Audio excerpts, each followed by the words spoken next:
Nagsagawa ng kilos protesta ngayong Miyerkules ang grupong Filipinos Do Not Yield Movement sa harap ng China Embassy sa Makati City para kondinahin ang patuloy na agresyon na ginagawa nito sa West Philippine Sea.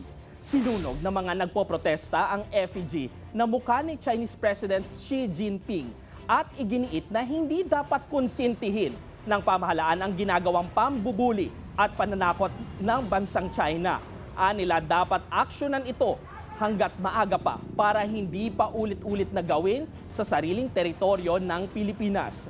Dagdag pa ng grupo, apektado na ng soberanya ng bansa, maging ang mga mangingisda at karaniwang mamamayang Pilipino. Kinondena din ng grupo ang ilang politiko na patuloy na ipinagtatanggol pa rin ang China kahit marami ng insidente ng pananakot at panggigipit sa mga Pilipino.